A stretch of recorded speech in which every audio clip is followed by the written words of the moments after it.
Welcome back to October Scaries, where I'm watching these 13 movies that I've never seen before and reviewing them. And today we're going to talk about Train to Busan. This is the first movie that made me jump. This is the first movie where I screamed. I screamed twice. This movie is the best movie that I've ever watched, and certainly the best movie on this list. Like, it knocked The Shining down a peg. So let's talk about it. I'm going to, of course, talk about the characters and name them. So I am so sorry to have to subject you to that because I do not speak Korean, and so my accent is going to be trash. But I'm going to call the characters by their names. So the movie opens up, and we have a man who drives up to a checkpoint, and he's being disinfected. His car is being, his car is being disinfected. And then he gets through to the other side. He gives a little bit of attitude, and then gets through to the other side. Ends up hitting a deer, and then comes out to check it, and then leaves and goes on his way. And then the dead deer comes back to life, with its eyes looking a little different. And that's our first indication that something is wrong. So, moving on, we meet, I'm going to have to look down on my notes, Sok-woo, right, God? We meet Sok-woo, who is a fund manager.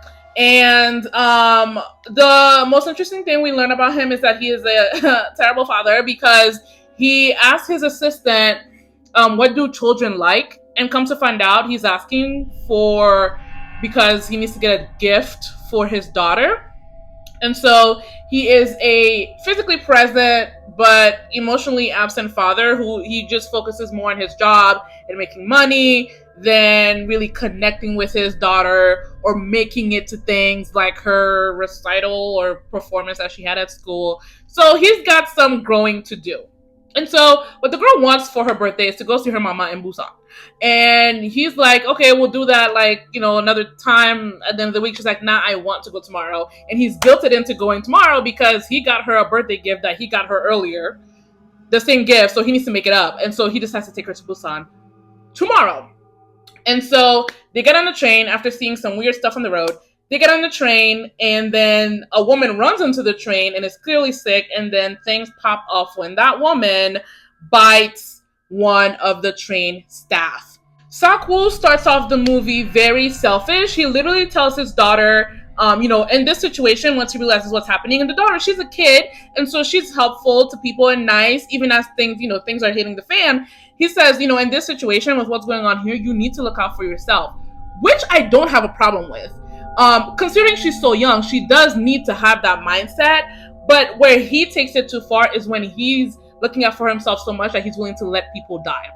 Like when the husband, Sung-hwa, and his pregnant wife, Sung-kyung, were running towards the train car they were in, and he closed the door on him. That's too far. And so this movie has two evils: the zombies and also the human evil. There is a character called Yeon-suk, a businessman. I kept calling him Trump throughout the movie as I was watching it with my friend Jennifer. He is like Yeon-suk. Trump is the final boss version of Sok-woo if Sok-woo did not change. Yeon-suk is selfish down to the bone, willing to sacrifice anybody to keep himself alive. Even the people who were following him, right? He creates mass hysteria, with the group of people that he was with, and then sacrifices one of them to save his hide.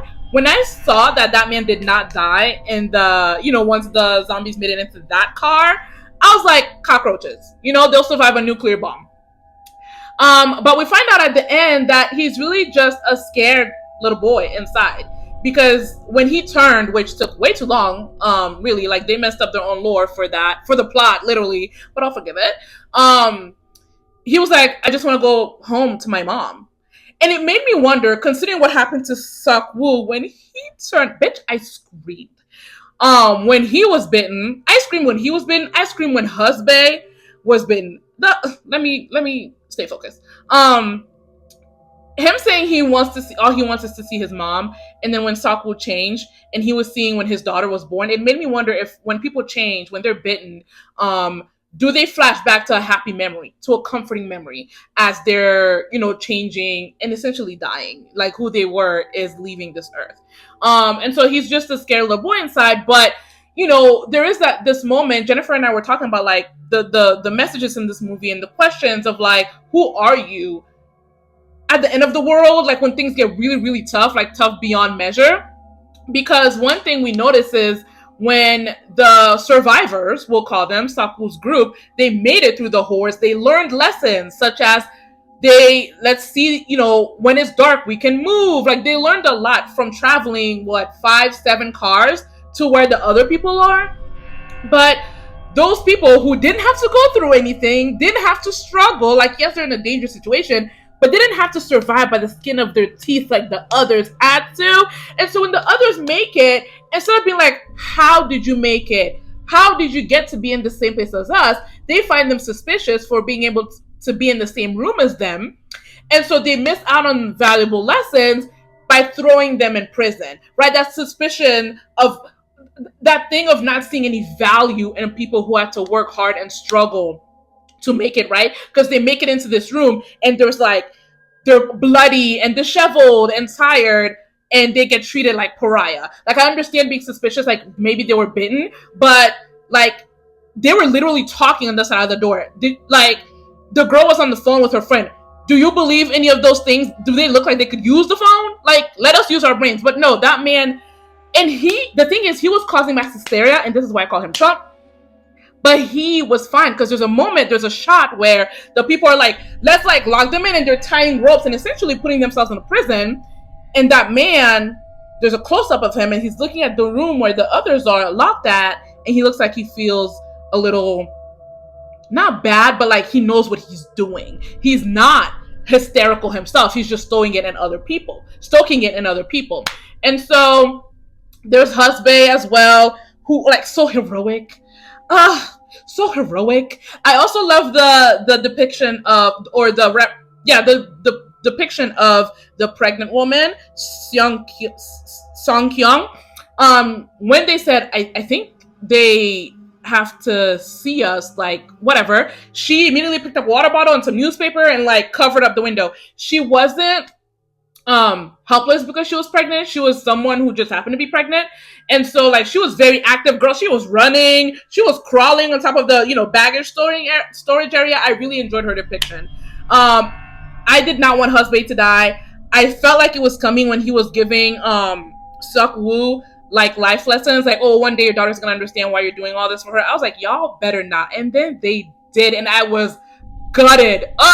The depiction of the zombies holds up. So in this movie, the cause of the zombification is, I'm getting an infection is the cause of it, because at the end, analyst Kim said, this started at biotech, some kind of biological thing. So it's giving like experimenting with germs and stuff like that, bacteria, and it got out of control. And after Sak-woo learns this lesson, hears this, he's washing his hand in the bathroom and it's giving like washing the blood off his hands, but he can't get all of it out. And so holds up. Like, the way the zombies move really gives, like, I can see that they even move like a virus. Like, the way they will swarm, disgusting, but they will swarm. Like, it gave me goosebumps. The way they move really gives me like there was an infection, there was a virus in their brain, there's an infection. I don't know how to explain. Well, if you've seen it, you know what I mean. But it's just giving out of control. The way they swarmed was like amazing. We had them falling out of helicopters. Like, it really holds up. Like the makeup, fantastic. This movie made me laugh, scream, and cry. Like, my God, that little girl, when he was saying goodbye, Saku was saying goodbye to her, acted. The money spent on her acting classes, money well spent.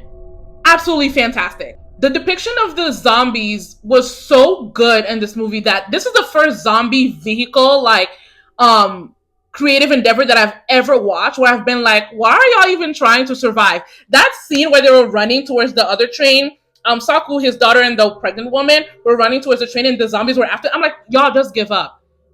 Fantastic movie. 5 out of 5.